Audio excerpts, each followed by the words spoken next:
Hey son, welcome to my YouTube channel Knitsewrella. This is my first vlog and I'm planning to vlog about my hobby, which is knitting and sewing. I thought I would hijack the seamstress tag. I haven't been nominated by anybody, but I thought you wouldn't mind if I just answered a couple of the questions from that tag just to introduce myself. My name is Pernille and I grew up in Scandinavia, but I have lived in the UK for about 15 years in Berkshire, England. I don't know when I started sewing. My mum always sewed when I was a child, but she sort of stopped, I guess, when it got a bit too expensive. We all know that sewing is not a cheap hobby. She had a Husqvarna sewing machine, a brown one. I loved it. Seems like she didn't love it. I did. In Sweden you also have to do both sewing and woodwork compulsory. It's compulsory in school, or at least it was in my day. I'm in my 40s now, so I don't know if things have changed since I was in school. Like a lot of people have said, my proudest makes are usually my latest make if it was a success. For instance, this is probably not the most advanced, but this is my latest make. It's a closet case, a Nettie bodysuit. Yeah, I'm quite pleased with it, although I think there is a little bit too much fabric at the back, so I might have to shorten the torso section. I think there were some length and shorten lines on the pattern, so that should help. My most disastrous make, I've had loads of disastrous makes, but I think the most disastrous is when everything has gone perfect, everything is beautiful, and all I needed to do was put in the prim plastic snaps, and I managed to put them upside down. And I mean, how do you get the snaps out of there? That I did eventually, but that was not easy. I could have cried.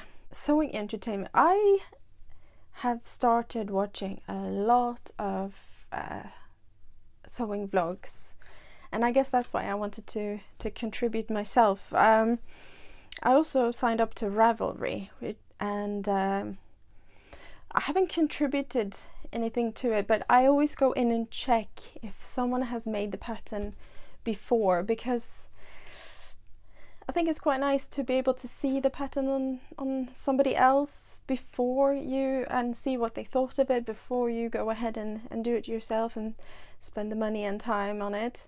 So I do check online and on vlogs and how it fits and what people thought of the pattern and so on. So I thought I would do that as well. So I think the vlogs will mostly be about pattern reviews. Maybe not so many fabric hauls, because I don't think I can afford that. Maybe occasionally if I find something really nice. PDF or printed? Well, for me I would have to say I prefer printed patterns. I got my first sewing machine, my own sewing machine, when I got married. I just got one from Argos. It's a good one. It's a computerized brother.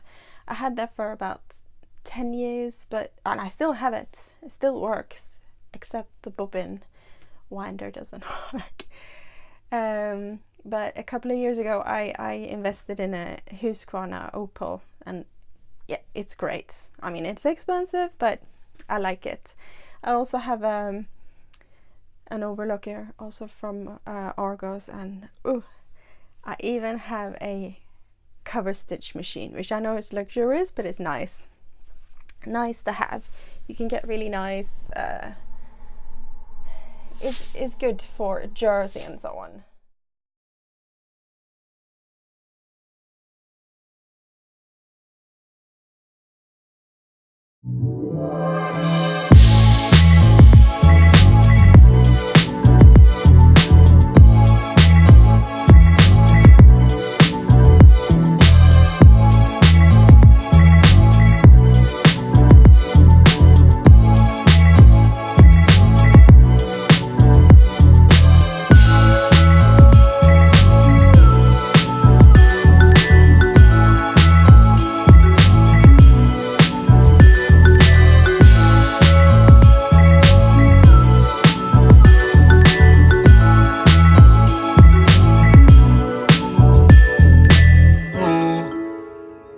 la, la.